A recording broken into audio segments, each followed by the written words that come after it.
사흘 동안 계속됐던 미세먼지가 거치고 오늘은 한파가 찾아왔습니다. 서울 아침 기온이 영하 9도까지 떨어지고 체감 기온은 영하 15도에 이르고 있습니다. 하지만 내일 다시 날이 풀리면서 미세먼지 농도가 올라가겠습니다. 영국의 유럽연합 탈퇴, 즉 브렉시트 합의안이 하원 투표에서 큰 표차로 부결됐습니다. 이에 따라 전국 혼란이 불가피해진 가운데 영국 정부는 오는 21일까지 새로운 대안을 제시해야 합니다. 미국 폼페이오 국무장관과 북한 김영철 노동당 부위원장이 워싱턴에서 오는 17일부터 주말 사이 회동할 가능성이 제기되고 있습니다. 두 사람이 만나면 2차 북미 정상회담 개최가 급물살을 탈 것으로 보입니다. 미국 뉴욕타임스가 북한의 생물학무기 위협론을 제기했습니다. 북미 2차 정상회담에서 핵무기뿐 아니라 생물학무기 제거도 함께 논의해야 한다는 시각이 반영된 것으로 풀이됩니다. 안전성 우려로 정부가 가동 중단을 권고한 태양광 에너지 저장시설에서 또 불이 났습니다. 이번엔 전북 장수에서 불이 났는데 배터리 저장시설을 모두 태워 10억 9천만 원의 재산 피해를 냈습니다. 문재인 대통령이 4대 그룹 총수 등 기업인들을 초청해 간담회를 열어서 일자리 창출과 규제 개혁 방안을 논의했습니다. 문 대통령과 참석자들은 회의가 끝난 뒤 청와대 경내를 산책하면서 반도체 등 경제 현안에 대해 의견을 나눴습니다. 굿모닝 YTN 2부 시작합니다. 숨막혔던 최악의 미세먼지, 오늘 출근길은 피하게 됐습니다. 밤사이 찬바람이 불면서 미세먼지를 모두 밀어냈습니다. 다만 출근길 반짝 한파가 찾아왔는데요. 날씨부터 알아보겠습니다. 박현식 캐스터. 네, 광화문에 나와 있습니다. 네, 미세먼지는 해소됐다고 해서 반가운데 날이 또 추워졌네요.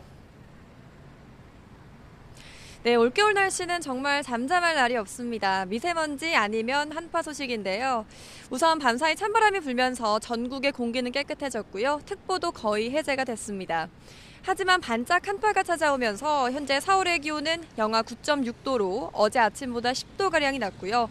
찬바람의 체감온도는 영하 15도까지 뚝 떨어졌습니다. 경기 북부와 강원, 경북 내륙 지역에는 한파주의보가 내려졌습니다. 오늘 아침 무주 덕유봉의 기온이 영하 19.4도로 전국에서 가장 낮고요. 대관령 영하 16.4도, 파주 영하 14.9도 등 영하 10도 안팎의 한파가 찾아왔습니다. 낮 동안에도 기온이 크게 오르지 못하겠는데요. 서울 영하 1도, 광주와 대구 3도가 예상됩니다. 반짝 한파는 오래가지 않고 내일이면 금세 누그러지겠습니다. 내일은 이 온화한 서풍을 타고 중국발 스모그가 또다시 유입되겠는데요. 내일 다시 중서부와 전북 지역의 미세먼지 농도 나쁨 수준까지 오르겠습니다. 급격한 기온 변화에 또 미세먼지까지 감기 등 호흡기 질환에 걸릴 가능성이 큽니다. 개인 위생 관리를 철저히 하면서 건강 관리에 더욱 힘써주시기 바랍니다. 지금까지 광화문에서 YTN 박현실입니다. 얼마 전 중국 생태환경부 대변인이 서울 미세먼지는 서울에서 발생한 것이라는 주장을 해 논란이 됐습니다. 그런데 이번 최악의 미세먼지에 중국발 스모그의 유입이 있었다는 사실이 관측값과 위성사진에서 확인됐습니다. 김진두 기자가 보도합니다. 백령도는 차량이 많지 않아 대기 오염물질이 축적되기 힘든 곳입니다. 강한 해풍이 부는 탓에 미세먼지가 발생해도 금세 흩어져 농도가 높아질 수도 없습니다. 그런데 보통 10에서 30 마이크로그램을 유지하던 백령도의 초미세먼지 농도가 11일부터 급증하더니 13일에 97 마이크로그램, 14일에는 120 마이크로그램까지 치솟았습니다. 미세먼지 농도도 비슷한 과정을 거쳐 최고 159 마이크로그램을 기록했습니다. 당시 서풍 계열 바람이 분 것으로 볼 때 중국 스모그가 유입된 것 외에는 설명할 방법이 없습니다. 천리안 위성이 찍은 영상은 중국에서 한반도로 오염물질이 날아오고 있다는 사실을 확실하게 보여줍니다. 흰색으로 표현된 것은 구름이지만 흐릿하게 보이는 오염물질이 중국 내륙에서 한반도로 이어져 있습니다. 이번 최악의 미세먼지는 국내 오염물질이 기반이 됐습니다.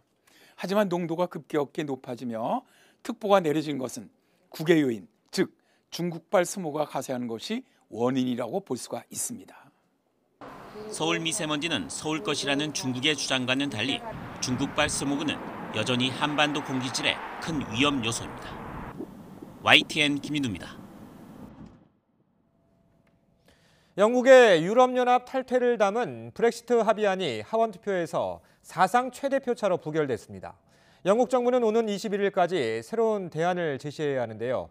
메이 총리의 정치적인 타격과 전국 혼란도 불가피해졌습니다. 김태현 기자가 보도합니다. 영국의 운명을 결정지을 중요한 투표에서 이변은 없었습니다.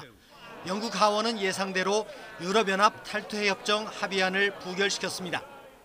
The ayes to the right 202, the noes to the left 432.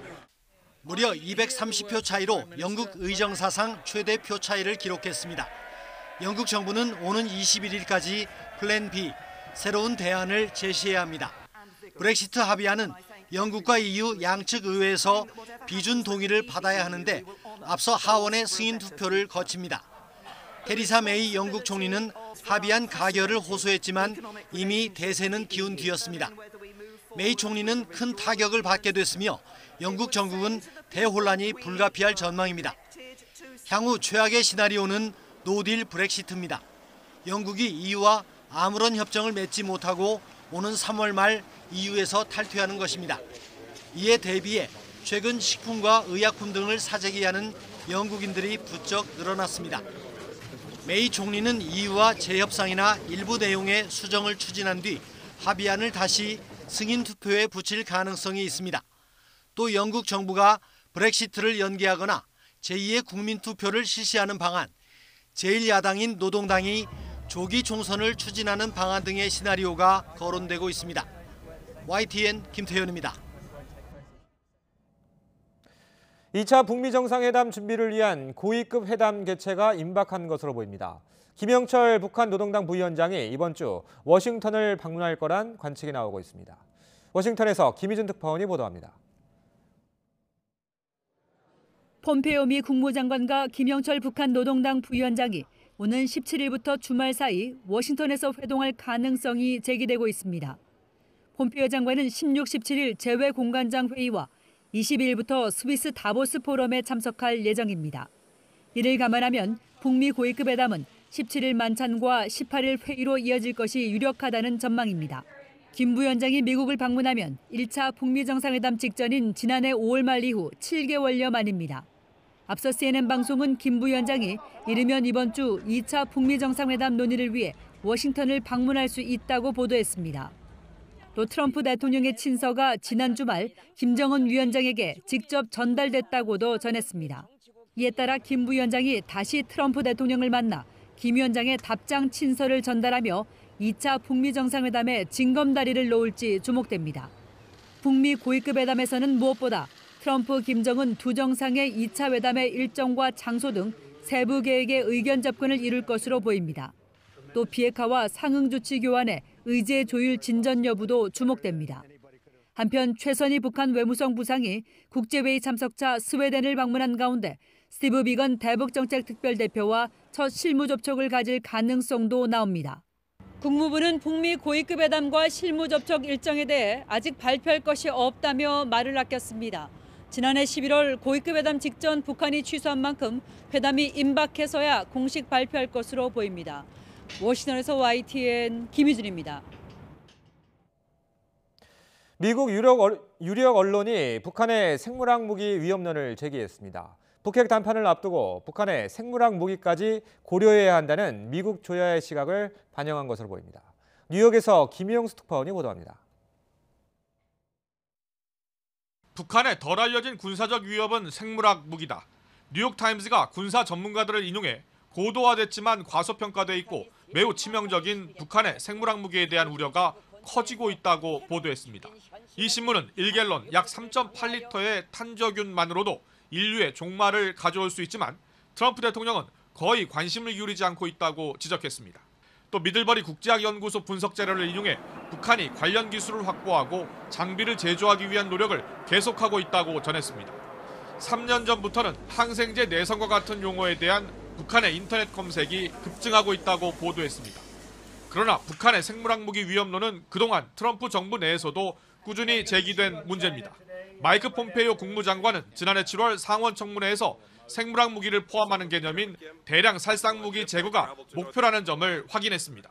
Until North Korea eliminates its weapons of mass destruction, our sanctions and those of the United Nations will remain in effect. 따라서 뉴욕타임즈의 이번 보도는 북미 2차 정상회담에서 핵무기뿐 아니라 생물학 무기 제거도 함께 논의해야 한다는 미국 조야의 시각이 담긴 것으로 풀이됩니다. 또 북한의 핵무기 프로그램이 조용히 발전하고 있으며 새로운 단계에 도달했다는 블룸버그 통신의 전날 보도도 비슷한 맥락입니다. 북한의 비핵화 진정성에 대해 경계를 늦추지 말아야 한다는 전문가들의 우려가 녹아있다는 분석입니다. 뉴욕에서 YTN 김영수입니다. 이딴 화재로 정부가 가동 중단을 권고했던 태양광 에너지 저장시설에서 또 불이 났습니다. 또 SK 브로드밴드가 운영하는 IPTV 서비스가 장애를 일으켜 가입자들이 불편을 겪기도 했습니다. 사건 사고 류충석 기자가 종합했습니다. 전북 장수군에 있는 태양광 에너지 저장 시설이 불길에 휩싸였습니다. 불은 배터리 250여 개가 저장된 시설을 태우고 6시간 만에 꺼졌습니다. 이 불로 소방서 추산 10억 9천여만 원의 피해가 났습니다. 또 불을 끄려던 54살 이모 씨가 화상을 입었습니다. 오늘 새벽 청주시 오창과학단지 사거리에서 올란도 승용차가 마티즈 승용차를 들이받았습니다. 이 사고로 마티즈 운전자 등 2명이 다쳐 병원으로 옮겨졌습니다. 경찰은 술을 마신 채 올란도 승용차를 몰던 30대 운전자가 신호를 제대로 보지 못해 사고가 난 것으로 보고 있습니다. 어젯밤 서해상에서 기관 고장으로 표류하던 118톤급 급유선이 해경에 구조됐습니다. 사고 선박은 인천 북항을 출발해 목포항으로 가던 중이었습니다. 신고 2시간 만에 현장에 도착한 해경은 터는 3명을 구조하고 급유선을 태안군 가이도 인근으로 예인했습니다. 어젯밤 SK 브로드밴드가 운영하는 BTV가 접속 장애를 일으켜 고객들이 불편을 겪었습니다. 실시간 방송 시청에는 큰 영향이 없었지만 다시 보기 등 VOD 서비스를 4시간 동안 볼 수 없었습니다. SK 브로드밴드 측은 오늘 새벽 0시 반쯤 시스템을 복구했다며 고객들에게 불편을 끼쳐 죄송하다고 밝혔습니다. YTN 유충섭입니다. 이슬람 무장 세력이 케냐의 수도에 있는 고급 호텔에서 동시다발 테러 공격을 가해 사상자가 속출했습니다. 호텔 옆에는 LG전자 케냐 법인이 있는데 한국인과 현지 직원 모두 무사한 것으로 전해졌습니다. 보도에 이상순 기자입니다. 현지 시각으로 화요일 오후 케냐의 수도 나이로비에 두 집 호텔이 전쟁터로 변했습니다. 호텔은 검은 연기와 화염에 휩싸였고 공포에 질린 투숙객과 직원들이 황급히 도망칩니다. 테러 공격을 받은 겁니다.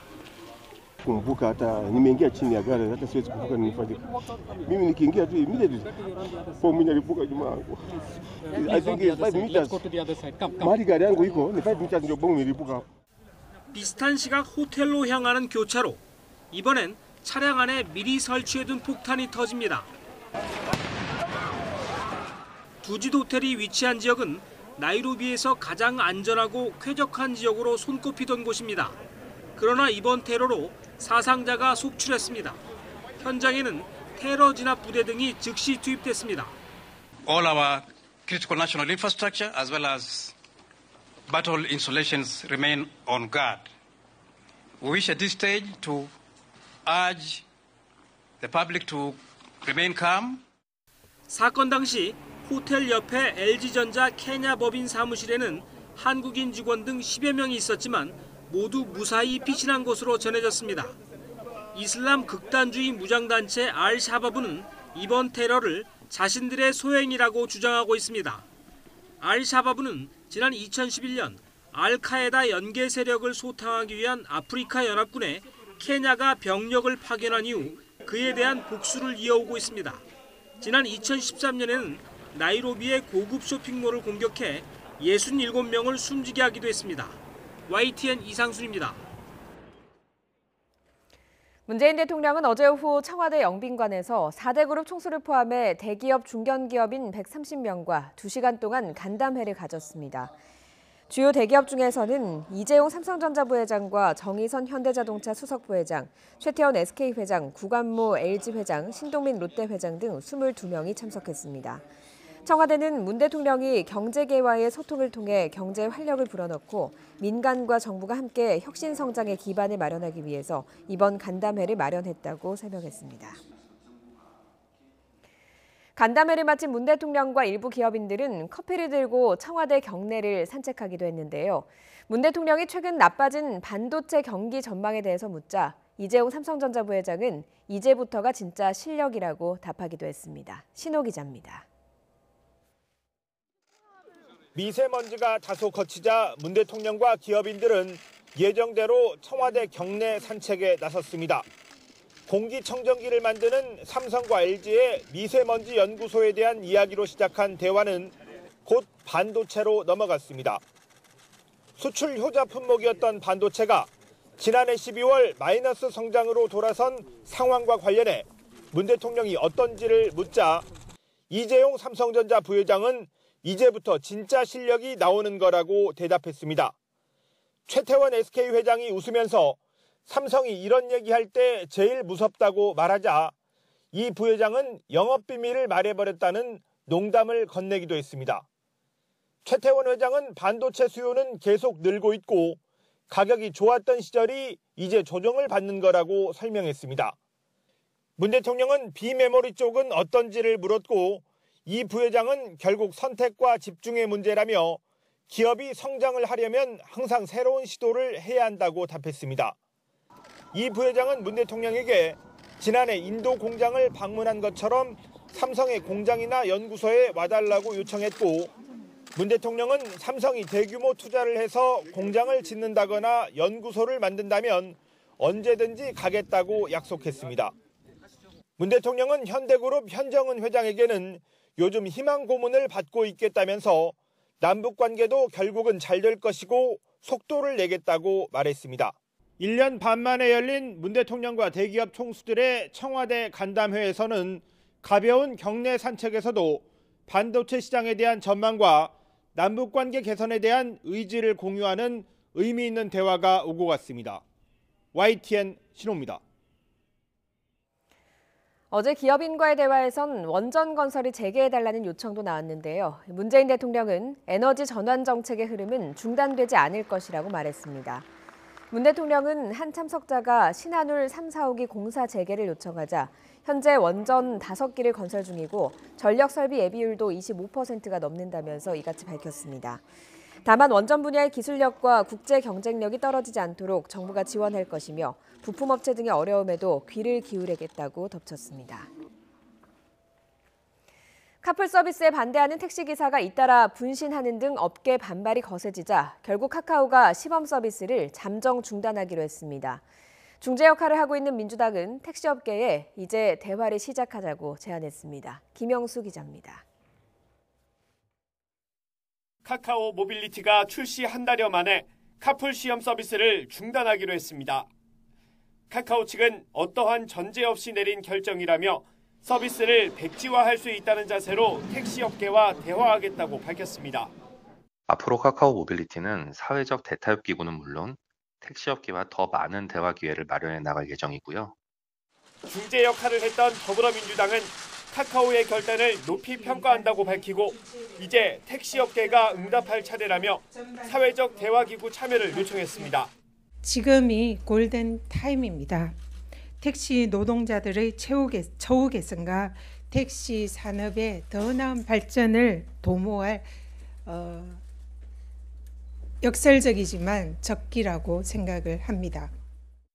사회적 대화기구에서는 완전 월급제와 IT 플랫폼 장착 등 택시기사 처우 개선과 업계 발전을 위한 대책을 우선 논의하겠다며 당근을 내놨습니다. 그러면서 서둘러 대화를 시작할 수 있도록 이번 주까지는 답을 달라고 시한을 제시했습니다. 한 분이라도 더 희생이 없어야 되기 때문에 최대한 빠른 시간 내에 이 합의를 이끌어내도록 해야 돼서 최대한 많이 만나도록 하겠습니다. 택시업계에서는 이제 대화에 나서야 한다는 의견이 나오고 있지만 여전히 정부와 카카오 측의 진정성을 의심하는 목소리도 있습니다. 특히 국토부가 택시업계의 부정적인 여론을 활용하라는 지침을 내렸다는 의혹에 대한 진상조사가 우선돼야 한다는 의견이 대화 참여의 걸림돌이 될 수 있습니다. 택시업계는 조만간 4개 단체 회의를 통해 사회적 대타협 기구 참여 여부를 최종 결정할 방침이라고 밝혔습니다. 택시기사가 2명이나 숨지면서 극에 달한 카풀 갈등이 카카오의 시범 서비스 중단으로 전환을 맞을 수 있을지 주목됩니다. YTN 김영수입니다. 황교안 전 국무총리가 자유한국당에 공식 입당하면서 정치에 첫 발을 내디뎠습니다. 문재인 정부와 싸우는데 힘을 보태겠다고 포부를 밝혔는데요. 당대표 도전 여부나 박근혜 전 대통령 탄핵에 대해서는 모호한 답변으로 피해갔습니다. 조은지 기자입니다.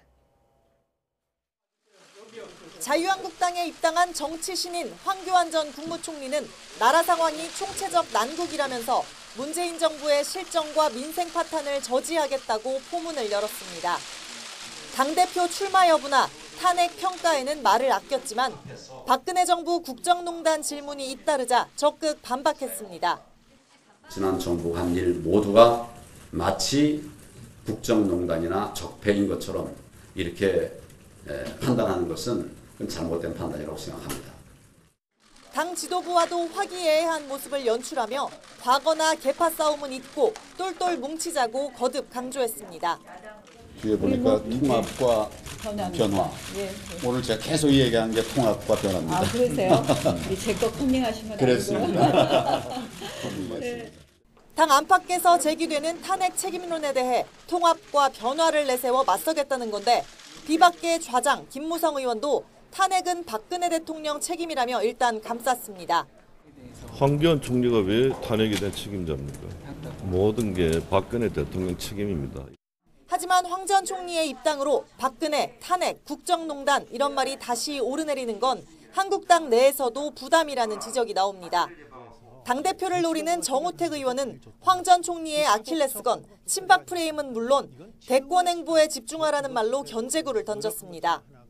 도로 친박당이라는 어떤 그 올가미를 우리한테 씌우려고 하는 이런 문제가 있고 선거 경험이 없는 황 총리로서 과연 이것을 지휘해 나갈 수 있겠느냐 이런.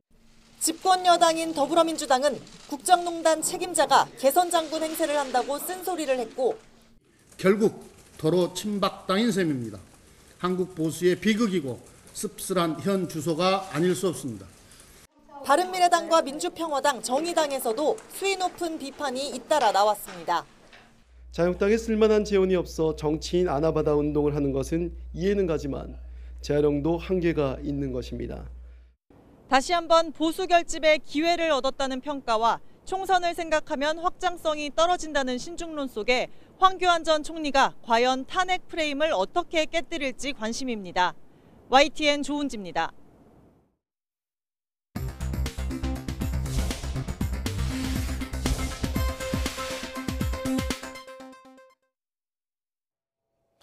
이 시각 보도국입니다. 고위공직자 비리수사처 설치를 촉구하는 내용의 청와대 국민청원이 참여자 수 20만 명을 넘었습니다.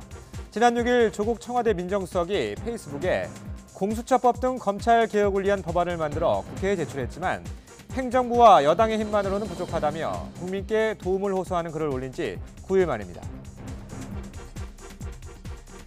정의용 청와대 국가안보실장이 한미 방위비 분담금 협상과 관련해 금년간 합리적인 수준에서 타결할 수 있을 것으로 본다고 말했습니다. 정 실장은 어제 국회에서 자유한국당 나경원 원내대표를 면담한 뒤 기자들과 만나 방위비 분담금 협상은 정상 처음보다 낮은 수준에서 충분히 타결될 수 있다고 본다며 이같이 밝혔습니다. 국민연금이 오늘 최고 의사결정기구인 기금운영위원회를 열어 한진칼과 대한항공에 대한 주주권 행사 여부와 범위를 논의합니다. 한진칼은 대한항공과 한진 등 주요 자회사를 거느린 지주사로 국민연금이 지분 7.34%를 보유해 3대 주주입니다. 국민연금은 대한항공 지분도 12.45% 보유하고 있으며 총수 일가에 이어 2대 주주입니다. 구조한 동물들을 몰래 안락사시켰다는 의혹에 휩싸인 동물보호단체 케어의 박소연 대표가 이르면 오늘 기자회견을 열기로 했지만 파문이 잦아들지 않자 입장 표명을 연기했습니다. 박 대표는 어제 오후 자신의 페이스북에 현재 예전 다른 사건들까지 더해지며 허위 사실이 기사화되고 있다며 이번 주 안으로 기자회견 방식이나 대담 등을 통해 입장을 밝히겠다는 글을 게시했습니다. 지난 2017년 12월부터 법무부 산하 검찰 과거사위원회를 이끌어온 김갑배 변호사가 사의를 표명하고 위원장직에서 물러난 것으로 확인됐습니다. 김 변호사는 과거사위가 갖는 역사적 책임 때문에 공정성과 객관성을 유지해 나가는 것에 부담감을 느껴왔다면서도 특정 이슈와 관련해 갈등이 생겨 사임을 생각한 건 아니라고 밝혔습니다. 이 시각 보도국이었습니다. 검찰이 어제로 양승태 전 대법원장에 대한 소환 조사를 마무리하고 이르면 이번 주 구속영장을 청구할 방침입니다. 임종원 전 법원행정처 차장은 재판 개입 정황이 확인돼 추가로 기소됐습니다. 권남기 기자입니다. 양승태 전 대법원장 소환 조사는 모두 3차례에 걸쳐 이뤄졌습니다. 양 전 대법원장은 지난 11일 첫 조사에 이어 그제와 어제 이틀은 비공개로 출석했습니다. 네, 오전에 편견 선입견 말씀하셨는데 검찰 수사가 그렇다고 보십니까? 검찰은 이번 소환 조사를 통해 강제징용 재판 개입 의혹 등 40개에 달하는 양 전 대법원장의 혐의에 대해 캐물었습니다. 양 전 대법원장은 조사 내내 기억이 나지 않거나 실무진이 한 일이라며 혐의 대부분을 부인한 것으로 전해졌습니다. 하지만 검찰은 증거가 충분하다고 보고했습니다. 때문에 이르면 이번 주 안으로 구속영장을 청구할 것으로 보입니다. 앞서 영장이 기각된 박병대, 고영한 전 대법관의 구속영장도 다시 청구할 가능성이 있습니다. 이런 가운데 검찰은 어제 임종원 전 법원행정처 차장을 추가로 기소했습니다. 국회의원 청탁이나 판사 관련 소송을 두고 재판에 개입한 정황을 또다시 확인한 겁니다. 임 전 차장이 지난 2015년 서영교 의원으로부터 지인 아들의 죄명을 바꾸고 벌금형으로 선처해달라는 청탁을 받은 뒤 담당 판사에게 선처를 요구한 정황 등입니다. 검찰은 이와 함께 임 전 차장이 보좌관이 실형을 선고받은 전병헌 의원의 부탁에 따라 판사들에게 양형 검토 보고서를 만들게 하고 이군현 노철래 의원에겐 이른바 법률 자문을 해준 사실을 확인했습니다. 판사 블랙리스트 의혹 등 검찰 수사가 아직 남아있어 임 전 차장에 대한 추가 기소는 끝이 아닌 듯 보입니다. YTN 권남기입니다. 법원행정처에 재판 개입 관련 민원을 했다는 정황과 관련해 더불어민주당 서영교 의원은 관련 의혹을 부인했습니다. 서 의원은 YTN과의 통화에서 국회 파견 판사를 통해 죄명을 바꿔달라거나 형량을 깎아달라고 요구한 적이 없다며 재판 결과는 법원의 판단에 따른 것이라고 말했습니다. 검찰의 추가 기소 내용에 지목된 전병헌 전 의원과 노철래 전 의원, 이군현 전 의원의 입장을 듣기 위해서 전화를 했지만 연락이 닿지 않았습니다. 쇼트트랙 국가대표 심석희 선수를 성폭행한 혐의로 고소된 조재범 전 코치가 오늘 18일 구치소에서 조사를 받습니다. 경찰은 다른 선수들의 성폭력 피해가 있었는지도 수사하고 있습니다. 이경국 기자의 보도입니다. 경찰이 오는 18일 수원구치소에 있는 조재범 전 코치를 조사합니다. 심석희 선수가 고소장을 제출한 지 한 달여 만입니다. 첫 조사인 만큼 고소장 내용의 사실관계를 확인할 방침입니다. 일단 사실관계 확인하신 거죠? 네, 고소 내용에 대해 얘기했습니다. 조사를 앞두고 경찰은 자료 분석과 증거 확보에 주력하고 있습니다. 특히 일부 복원된 대화 내용을 토대로 혐의 입증에 주력하고 있는 것으로 전해졌습니다. 지난달 압수한 조재범 전 코치의 휴대전화와 태블릿 PC 등에 대한 포렌식이 대부분 끝난 데다 현장 조사에서 CCTV 등 결정적 증거 확보에 어려움을 겪고 있기 때문입니다. 다만 경찰 관계자는 지금까지 확보한 증거들로도 조 전 코치를 조사하기에는 충분하다고 설명했습니다. 폭행과 성폭력 사이 연관성이 클 것으로 보이는 만큼 상습 폭행 피해자인 쇼트트랙 선수 3명과 다른 동료 선수에게 성폭행이 있었는지도 확인하고 있습니다. 조 전 코치 측은 방어권 보장을 위해 경찰로부터 고소장 일부를 전달받았다며 예정된 경찰 조사에 적극적으로 협조하겠다고 밝혔습니다. 조 전 코치에 대한 구치소 접견 조사를 시작으로 성폭행 의혹 수사는 속도를 낼 것으로 보입니다. YTN 이경국입니다. 대한체육회가 체육계 폭행과 성폭력 파문에 대해 관련 조사를 전적으로 외부기관에 의뢰하겠다고 대책을 내놨습니다. 이기흥 대한체육회장은 정기 이사회에 앞서 공식 입장문을 발표하는 자리에서 이같이 밝히고 성폭력 가해자에 대한 영구 제명은 물론 단체 역시 회원 자격을 영구 배제에 책임을 묻겠다고 덧붙였습니다. 이와 함께 현재의 성적 지상주의와 합숙 위주, 도제식 훈련 방식을 개선해서 선수 육성 시스템을 바꾸겠다고 밝혔습니다.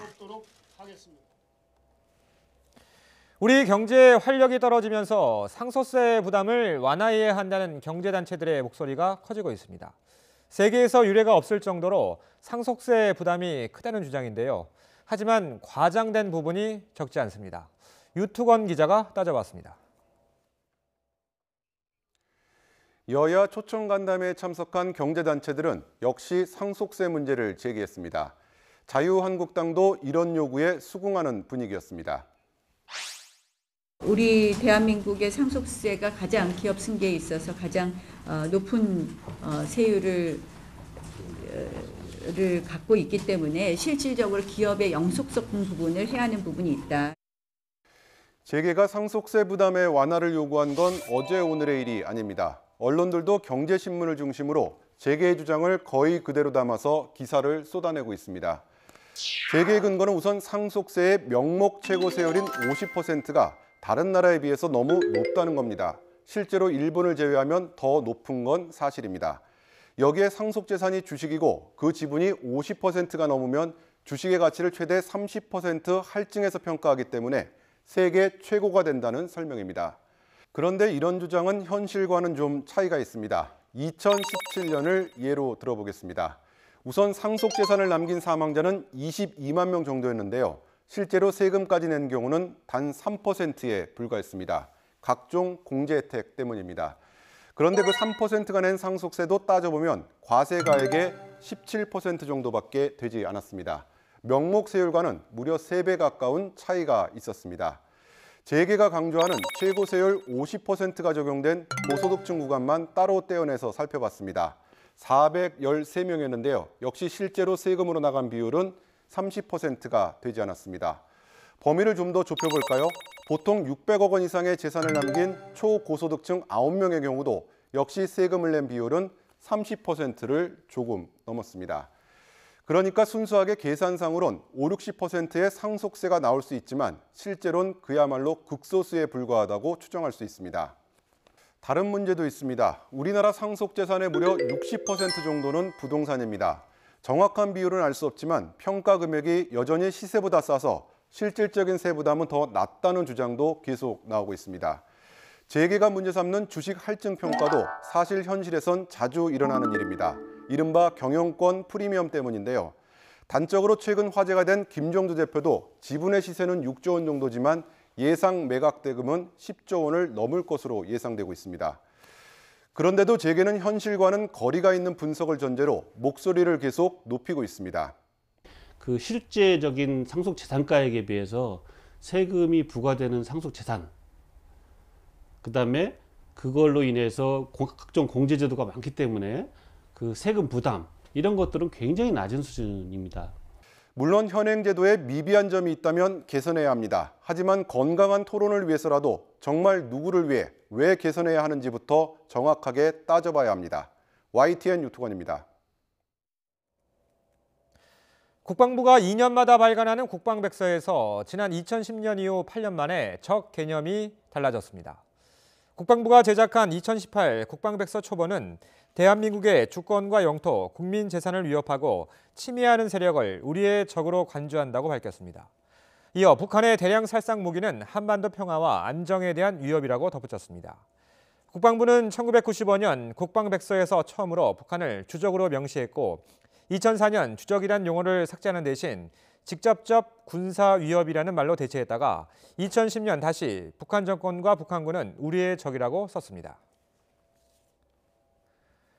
레이더 공방과 관련한 한일 국방당국 협의에서 일본이 데이터 일부를 공개한다며 우리 군함의 레이더 정보 전체를 요구했다는 국방부의 설명을 일본 정부도 부인하지 않았습니다.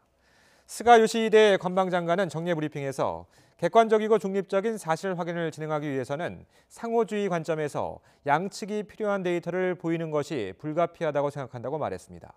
일본이 우리 군함의 레이더 정보 전체를 달라고 요구했다는 우리 정보 설명을 사실상 인정한 겁니다. 학대 피해 아동을 위해서 기부 달력을 만든 몸짱 경찰관이 있습니다. 기부 달력을 알리기 위해서 미국 뉴욕에 있는 유엔 본부와 타임스퀘어에서 퍼포먼스까지 펼쳤습니다. 한동호 기자입니다.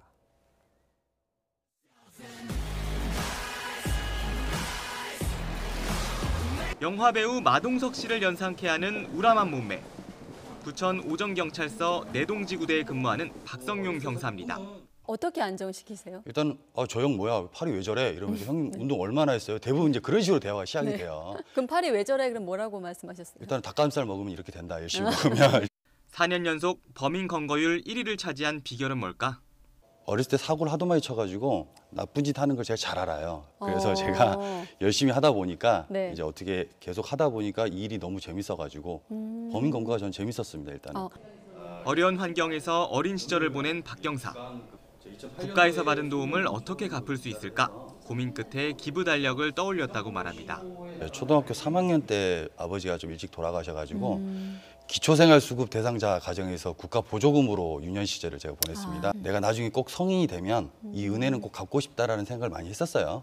학대받는 아이들을 알리기 위해 미국 뉴욕 한복판에서 펼친 퍼포먼스. 유엔 본부에 가서 한 2분짜리 보디빌딩 퍼포먼스를 이 달력을 가지고 좀 했습니다. 그래서 전 세계인들에게 경찰관 달력은 제가 알기로는 전 세계 최초입니다. 오는 21일까지 판매되는 기부 달력의 수익금은 전액 기부됩니다. 또 이 사회가 따뜻한 온정이 남아있다는 것을 보여주고 싶어서 매년 경찰관 달력을 만들 예정입니다. YTN 한동우입니다. 실리콘 반도체 메모리 용량이 한계에 이르면서 차세대 반도체 개발에 대한 연구가 다각적으로 진행되고 있습니다. 국내 연구진이 차세대 메모리 개발의 핵심 기술로 활용할 수 있는 새로운 개념의 자기장 측정 기술을 개발했습니다. 이정우 기자가 보도합니다. 대표적 자기저장 매체인 컴퓨터 하드디스크는 전류가 흐르면 데이터가 저장되지만 자석을 대면 모든 데이터가 사라집니다. 국내 연구진이 기존 기술과 전혀 다른 방식으로 자석 대신 전류에 의한 자기장 측정 기술을 개발했습니다. 자석 물질의 전류와 자기장을 동시에 전달했을 때 물질의 자화 상태, 즉 자기장의 모양이 특정한 각도를 형성한다는 사실을 처음 밝혔습니다. 전류와 자기장을 동시에 인가했을 때 그 힘을 상쇄시키기 위해서 특정한 각도가 만들어지는데 그 각도가 바로 전류가 발생시키는 자기장을 의미합니다. 연구팀은 이렇게 형성된 각도를 통해 전류가 발생시키는 자기장의 크기를 측정하는 방법을 제시했습니다. 자석 물질에 전류를 흘려줌으로써 발생하는 힘의 크기가 곧 메모리의 효율과 같아 힘의 크기를 측정하는 게 중요합니다. 처리 속도가 느리고 에너지 소모가 큰 실리콘 반도체의 단점 등을 해결할 수 있는 차세대 메모리의 효율을 측정하는 핵심 기술로 평가받고 있습니다. 이 기술은 향후 전자의 자기적 성질을 전자공학에 이용하는 스핀트로닉스 산업에서 측정 표준 기술로 활용될 것으로 기대됩니다. 정확하게 측정을 하면 그런 스핀 소재 연구에 혹은 새로운 스핀 소재의 개발에 매우 큰 기여를 할 수 있을 것으로 생각하고 있습니다. 차세대 저장 매체 개발에 중요한 역할이 기대되는 이번 연구 성과는 세계적 과학지 네이처 커뮤니케이션지에 실렸습니다. YTN 이정호입니다.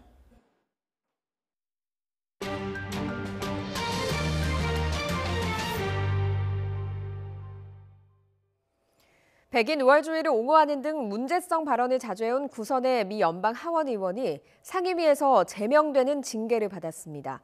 그런데 이 사건의 불똥이 트럼프 미국 대통령에게 튀고 있습니다. LA 김기봉 특파원의 보도입니다.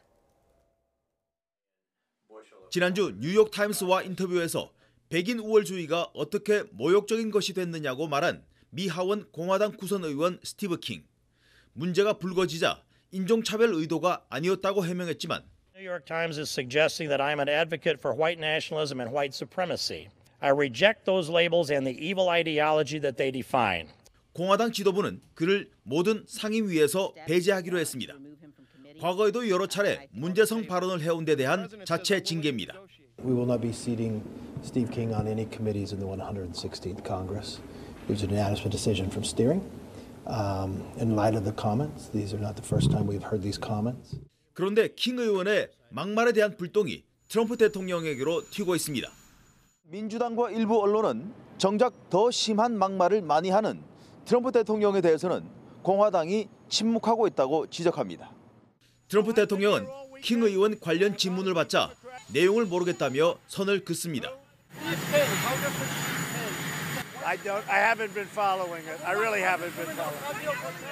하지만 트럼프는 불과 몇 달 전 킹 의원의 성향을 공개적으로 크게 칭찬하며 예전부터 그를 지지했다고 말한 바 있습니다. He may be the world's most conservative human being. Thank you, sir. And I supported him long before I became a politician. 이런 가운데 민주당 의원들은 킹 의원에 대한 발언 배척 등 더 강력한 징계를 추진하고 있어 결과가 주목됩니다. LA에서 YTN 김기봉입니다. 미국 백악관이 세계은행 차기 총재 후보로 펩시콜라를 만드는 회사 펩시코의 전 CEO 인드라 누이를 검토하고 있다고 뉴욕타임스가 보도했습니다. 신문은 세계은행 총재 후보 선정에 관여하고 있다고 백악관이 공식적으로 밝힌 트럼프 대통령의 장녀 이방카가 누이 전 CEO의 이름을 거론해왔다며 이같이 전했습니다. 누이 전 CEO는 트럼프 대통령의 뉴저지주 골프클럽에서 트럼프 대통령을 포함해 다른 재계 인사들과 함께 식사를 종종 하기도 했다고 신문은 덧붙였습니다. 트럼프 미국 대통령은 연방정부의 셧다운과 관련해서 상대 측인 낸시 펠로시가 왜 봉급을 받고 있느냐며 민주당을 또 압박했습니다. 트럼프 대통령은 트윗에서 현재 일하고 있는 사람들이 급여를 못 받는 때 낸시 펠로시는 왜 봉급을 받고 있느냐며 셧다운 책임이 민주당이라는 주장을 다시 강조했습니다. 또 다른 트윗에서는 커다란 새로운 캐러밴이 온두라스에서 우리의 국경으로 향하고 있다고 주장했습니다. 장벽이 아닌 첨단 장비 보강을 강조하는 민주당의 입장에 대해서는 주변을 날아다니는 드론이 침입자들을 멈추게 하지 못할 것이며 오직 벽만이 효과가 있을 것이라고 주장했습니다. 지난해 일본 여객기 부기장이 비행 전 술을 마신 사실이 드러나 영국 공항에서 체포됐는데요. 이번엔 일본의 호아크루즈 여객선 선장이 괌에서 음주로 조사를 받은 사실이 드러났습니다. 도쿄에서 황보현 특파원이 보도합니다. 배 뒷부분에 구멍이 뻥 뚫렸습니다. 반대편에도 이보다는 작은 구멍이 났습니다. 괌 항구를 출발하다 접안 시설에 충돌한 겁니다. 日本丸は先ほど出港の際、港湾設備と接触をしました。 사고가 난 배는 매출액 일본 2위의 업체가 운영하는 호하 크루즈 여객선. 길이가 166m에 풀장과 카지노까지 완비된 이 여객선에는 당시 400여 명의 승객과 승무원이 타고 있었습니다. 일본 요코하마에서 출발해 7박 8일 일정으로 괌과 사이판을 들르는 일정이었는데 중간에 사고가 난 겁니다.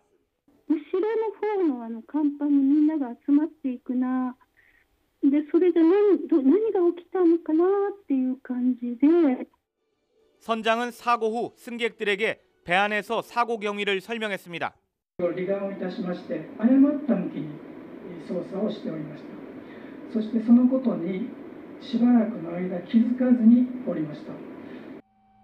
운전 조작에 실수가 있었다는 겁니다. 하지만 괌 경비대의 사고 조사 중에 선장에게서 알코올 성분이 검출됐습니다. 승객들에게는 말하지 않았지만 술을 마신 상태였다는 얘기입니다. 선장은 그러나 술은 마셨지만 사고 이후 마음을 진정시키기 위해서였다며 사고와의 직접적인 연관성은 부인한 것으로 알려졌습니다. 지난해 일본 항공 부기장이 음주 문제로 영국 공항에서 체포된 데 이어 일본 호하 크루즈 여객선 선장까지 괌에서 음주 문제로 조사를 받으면서 국제적인 일본의 안전 이미지에도 손상이 불가피해 보입니다. 도쿄에서 YTN 황보현입니다. 다음 주 다보스 포럼이 열리는 스위스 다보스 일대를 비롯해서 알프스 산악 지역에 최고 단계 눈사태 경보가 내려졌습니다. 현지 시간 15일 스위스 연방 산림 눈환경연구소는 스키 리조트가 많은 다보스와 그린델발트 등 알프스 일대 지역에 최고 단계인 5단계의 눈사태 경보를 발령했습니다. 해발고도 1,800m 이상 지대는 쌓인 눈의 상태가 불안정해서 큰 규모의 눈사태가 일어날 위험이 있는 것으로도 분석됐습니다.